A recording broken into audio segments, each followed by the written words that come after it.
Before we left, we booked the flight from Edinburgh to Amsterdam. Yes. And then... Definitely did that before we left. Could not have done that any other time. Shut up! Would not have been possible. Shut up!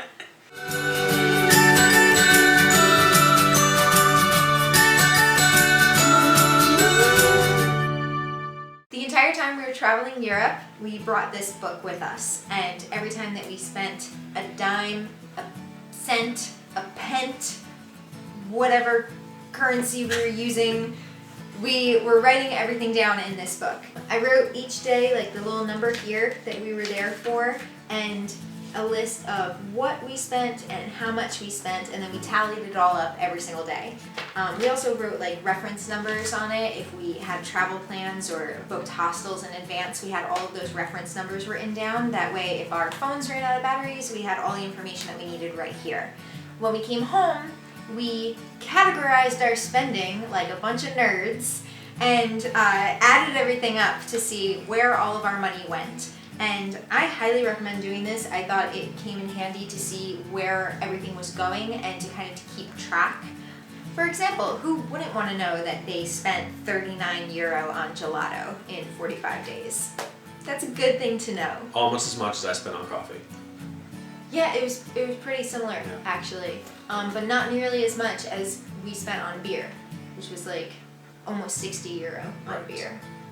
But anyway, so we put it into different categories: supplies, accommodations, transportation, food, and activities. Before we left, we booked our flight, obviously, to Europe and back home. So from Edinburgh to Amsterdam and from Athens back to Edinburgh. Right. And then we also paid for our Interrail pass. Interrail is used when you're already living and are residents within Europe. Eurorail is the name for it when you're outside of Europe and you're using it. But we're going to be doing a whole transportation video, so that'll be in that. So now I have to grab my notebook with all the details, and we're just going to quickly go over the numbers of what we spent and what we spent it on. Our flight from Edinburgh to Amsterdam was £106, which converts to €121 or 135 US dollars. These are current conversions. Probably not the same conversion it was when we purchased it. The flight from Athens to Edinburgh was £309, which when converted today is €351 or 393 US dollars. So this is for both of us, not each individual. We're combining everything. Right. So for the Interrail pass, once again, for both of us combined, we got a 10-day travel pass to be used within 30 days. So that one was €756, which is 846 US dollars. Right. We're not going to convert that to pounds for any of you UK folk. You can do that. Google.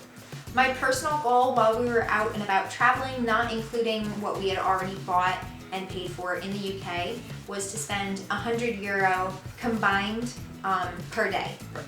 So we actually were really, really close. We ended up on average spending €103 per day, which converts to about $115 US per day. Yeah. For two people traveling during the summer in Europe, that's friggin' awesome. I was thrilled with that. It wasn't bad. It was very budgeted. But honestly, it could have been much more strict. We stayed in hostels, Airbnbs, and campsites, which are still, very cheap by comparison. We weren't staying in hotels or anything like that. But we could have couch surfed instead for free. Yeah.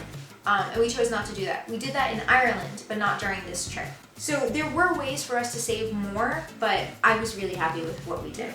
Grand total, 45 days for two people in Europe during the summer. It's very key, during the summer.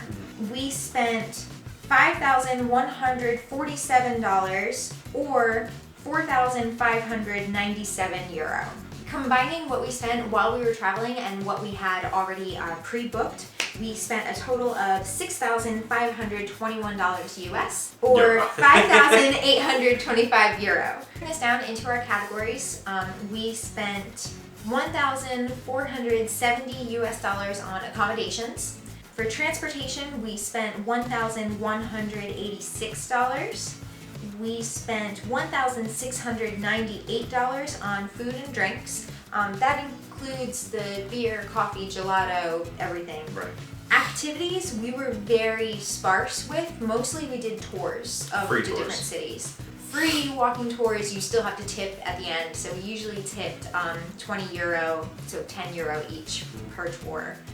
So we spent $626 on activities. The 3 main times that we kind of splurged on activities was in Prague. We did 1 free walking tour, and then we did a tour that we paid for because we were there for 3 days, and we wanted to experience. One was just in the inner part of the city, and the other one included a boat ride and the castle and much more. So we ended up doing 2 tours, which sounds really nerdy. And then when we were in Florence, we did the Tuscan wine tasting and Tuscan countryside tour, also including the dinner in Siena. Yeah. Totally worth it. That was amazing. And then when we were in Greece, we were in Ios. Yeah. For our 3-year wedding anniversary, we did a scenic boat tour, which included snorkeling over a shipwreck. And we jumped off the boat and we went to these caves and like explored these sea caves that you had to swim to, which was really cool. And what was the last thing? Just a beach. Oh, but it was a really beautiful bay that you could only get to with the boat. So that was great. The last thing that we spent money on was supplies. This we didn't necessarily foresee needing. We knew that we were going to need shampoo, conditioner, deodorant, that we were going to run out of those things as we were going along. But like my camera bag got absolutely destroyed. Yeah. And then we also had to go to a couple pharmacies and buy some allergy medicine, ointment and allergy medicine. I had an issue in Budapest that I was sick for like 2 weeks and it was horrible, so we had to go to a bunch of different pharmacies for that. Yeah. We will talk more about that in another video. Yeah.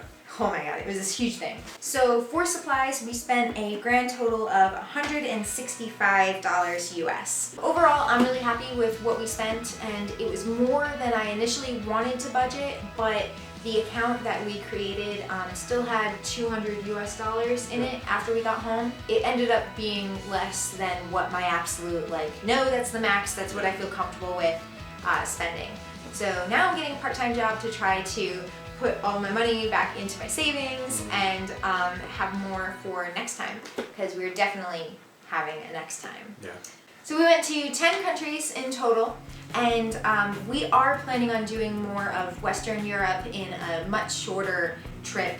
So we want to do France, Spain, Portugal. I would like to do Switzerland, but Switzerland is so expensive, and we are definitely doing the Scandinavian countries before we leave. I've heard nothing but wonderful things about the people and how beautiful it is there, and I'm so excited for that. So yeah, that's it for this video. Thank you so much for watching. And if you have any requests for any information that you want to know about our trip or the planning process or anything, just leave them in the comments below. Thanks, guys. Bye. Bye. I had an idea.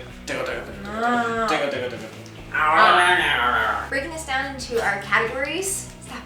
So I don't want to put my arms here because it looks odd. I So think you're thinking about this too. I need a cat. The cat's not going to stay for the entire video. Oh no, she will. She'll stay the entire time. Okay. Tattoo! Ah! My tattoo! Okay, so Cut. cut.